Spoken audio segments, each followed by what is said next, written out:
Sir మరి Pawan Kalyan Janasena party విషయంలో చూసుకున్నా కూడా 21 స్థానాలకు 21 ఎమ్మెల్యేలు, 2 ఎంపీలు గెలవడం 100% స్ట్రైక్ రేట్. సో మరి ఎట్లా చూడొచ్చు అండి సార్? అంటే దేనికి అంటే అటు టీడీపీకి జనసేన ప్లస్ అయి ఉండొచ్చా, దీనికి అది ప్లస్ అయి ఉండొచ్చా? 3 కాంబినేషన్ వల్ల అమ్మా. ఎందుకు కాంబినేషన్ వల్ల అంటే ఇదే ఒంటరిగా పోటీ చేసినప్పుడు 100కు 100 ఫెయిల్ అయ్యారు.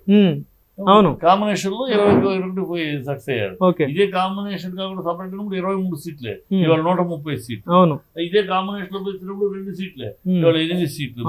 బీజేపీ కాంబినేషన్ లో ఒకళ్ళకొకళ్ళు సహకరించుకుని ఒకళ్ళ వల్ల ఒకళ్ళు లాభం పొందారు. ఇది నా వల్ల నువ్వు, నీ వల్ల నువ్వు, మాది చరిత్ర అనుకుంటే అది అంతకన్నా అవివేకం బ్రహ్మం మరొకటి లేదు. రియాలిటీలో ఉండాలి. రియాలిటీలో గెలవగానే కాదు, పవన్ కళ్యాణ్ అయినా చంద్రబాబు అయినా గెలవగానే పండగ కాదు, ముందు ముసల పండగ, ఇళ్ళకైనా పండగ కాదు. ముందు ఇప్పుడు చంద్రబాబు సెంటర్ తోటి ఏం చేయించుకుంటాడు, ఎలా సాధించుకొస్తాడు, గొడవ లేకుండా స్పెషల్ స్టేటస్ ఎలా, పార్టీ మారకుండా, గ్రూపులు మారకుండా, ఈ గుప్పిగంతులు లేకుండా ఎలా చేస్తాడు చూడాలి.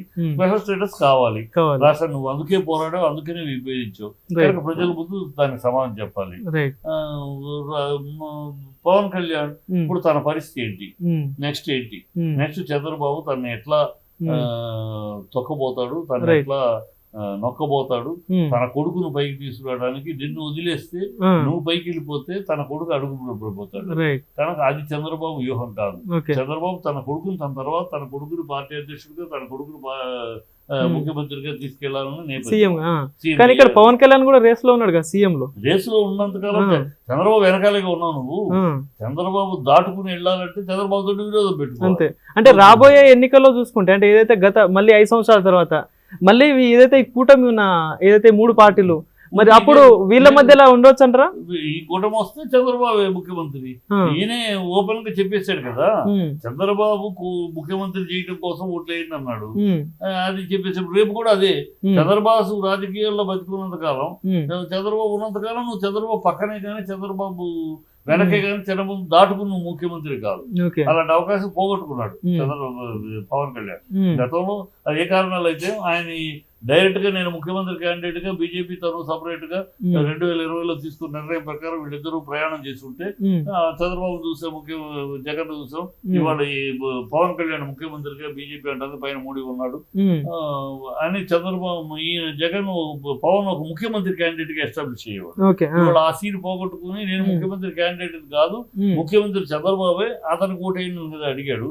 కనుక ఇప్పుడు రేపు 29 ఎన్నికల్లో ఇదే సినారియో ఉంటుంది. యాంటీ అవ్వాలి చంద్రబాబు. అంటే చంద్రబాబుతో విరోధం వస్తే గానీ, అంటే చంద్రబాబు తన కొడుకును ప్రమోట్ చేయడానికి పవన్ కళ్యాణ్ ఎంతగా తగ్గిస్తాడు, ఎన్ని ఆటలు ఆడుకుంటాడు, ఎన్ని రాజకీయాలు చేస్తాడు, ఈ రాజకీయాలు తట్టుకుని వ్యూహాన్ని ప్రతివ్యూహం చేసుకుని పవన్ కళ్యాణ్ ఎలా ముందుకు వెళ్ళగలడు, ఇవన్నీ ఫ్యూచర్ చెప్పే సమాధానం. అందుకనే ఈ ఇళ్ళలకు గానే పండుగ కాదు, ముందు ముసల పండుగ. చంద్రబాబు అంత ఈజీగా పవన్ ని పెరగనిస్తే తన కొడుకు నాశనం అవుతాడు, తనకు పోటీ అవుతాడు.